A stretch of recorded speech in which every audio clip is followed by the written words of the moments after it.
So now we'll just take a look at some of the ligaments of the knee. So what you need to remember about the ligaments is that you have collateral ligaments, cruciate ligaments, and a patellar ligament. So we'll start off by looking at the collateral ligaments. So we've got two collateral ligaments which reinforce the joint on either side.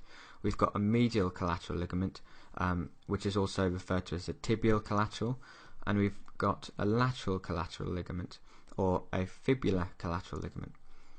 So we'll take a look at the medial collateral ligament here, and you can see its proximal attachment on the medial epicondyle of the femur, and you can see its distal attachment on the tibia. So it attaches medially on the tibia just a little bit above the insertion points of the sartorius, gracilis and semitendinosus. So if I just rotate the model around, you can see the tibial collateral ligament here, and the three tendons of the sartorius, gracilis and the semitendinosus muscle. So these three tendons are collectively, the tendinous insertion of these three muscles is collectively referred to as the pes anserinus.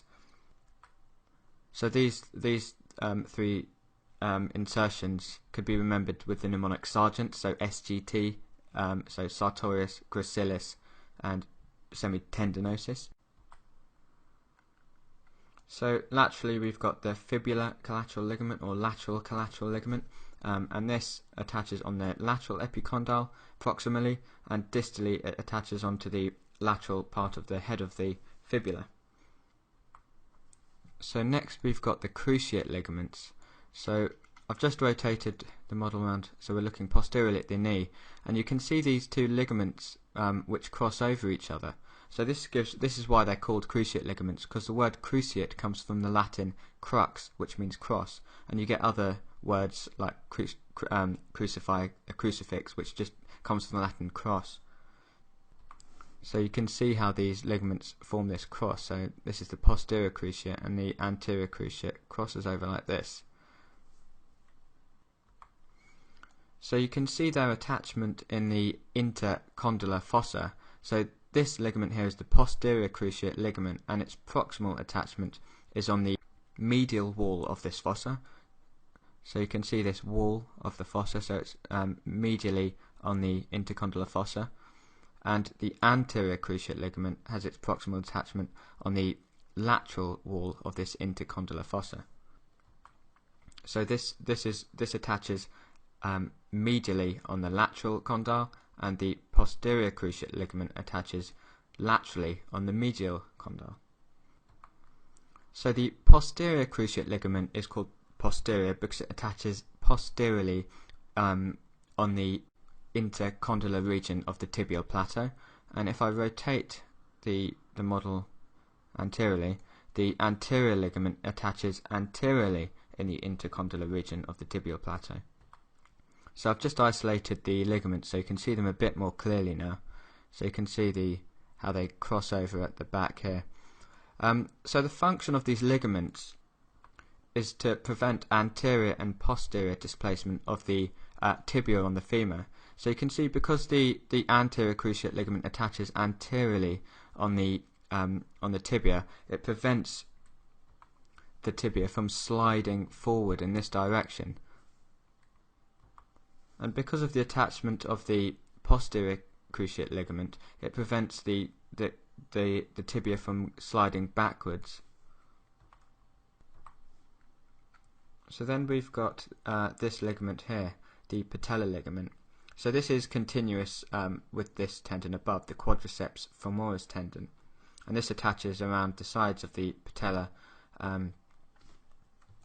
and at the apex of the patella, and it attaches distally to the tibial tuberosity. So you can see that the tuberosity of the tibia. So you've got a medial collateral, lateral collateral, anterior cruciate, posterior cruciate, and a patellar ligament that you need to know about. So lastly, I'll just talk a little bit about the joint capsule of the knee. So the joint capsule of the knee has a fibrous membrane and a synovial membrane. So the fibrous membrane is reinforced by various ligaments. So medially it's reinforced by the medial collateral ligament, so it blends with fibres of this ligament, and it also attaches to the medial meniscus, which is why the medial meniscus isn't very mobile.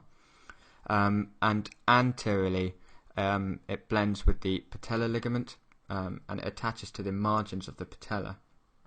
And either side you've got extensions from these two muscles, so the vastus medialis and vastus lateralis, which contribute fibres to this fibrous joint capsule, which are called retinacular. So that strengthens the capsule anteriorly. And laterally we've got the lateral collateral ligament, so the fibular collateral ligament, but there is actually a space between this and the joint capsule. So there's a bursa underneath the fibular collateral ligament called the fibula bursa, which separates it from the joint capsule. But it is reinforced by this tract of fibres, so the iliotibial tract reinforces the capsule laterally. And if we rotate round to the back, you can see this ligament which sort of arches over the back of the joint capsule, and this is called the oblique popliteal ligament. So this is actually an extension from this tendon. So this is the semimembranosus tendon, which attaches onto the tibia, and it gives off this ligament called the oblique popliteal ligament, which reinforces the posterior aspect of the joint capsule. So lining the fibrous membrane, you've got the synovial membrane, and this attaches to the margins of the articular surfaces and the outer aspects of the menisci. And it's important to note that the cruciate ligaments aren't actually contained within the articular cavity, so the synovial membrane kind of reflects back and doesn't enclose the cruciate ligaments. So the synovial membrane folds in various places to form bursae. So we've got the suprapatellar bursa, which, as the name suggests, is a reflection of the synovial membrane, which forms a bursa above the patella, so supra, meaning above. So we're looking laterally at the knee here, and you can see the patellar bone here, and this is the quadriceps femoris tendon here. And the suprapatellar bursa lies in this region, just above the patella. So this is a fold of the synovial membrane. So it also folds to form the subpopliteal recess. So this fold lies between the popliteus tendon and the lateral meniscus. So if I just fade away the muscles, we might be able to. Okay, so you can see this muscle here. This is the popliteus muscle, and if I rotate it around, you can see the lateral meniscus here. So this bursa sits sort of under the popliteus tendon between the lateral meniscus. So another thing to point out is that just underneath the patellar ligament we have a pad of fat, which is called the infrapatellar fat pad, and this separates the patella from the synovial membrane. So it sits underneath the patellar ligament and separates the ligament from the synovial membrane. So there are a few other bursae worth mentioning. You've got this bursa here, which sits over the kneecap. It's called the prepatellar bursa, the subcutaneous prepatellar bursa. And then you've got this bursa down here, which sits underneath the patellar ligament. So this is called the deep infrapatellar bursae, because you've also got one that sits on top of the patellar ligament, and that's more superficial. So this is called the superficial infrapatellar bursa. And then you've got loads of other little bursa which sit over the tendons and ligaments, but I won't go into detail with all of those. So that's the knee joint.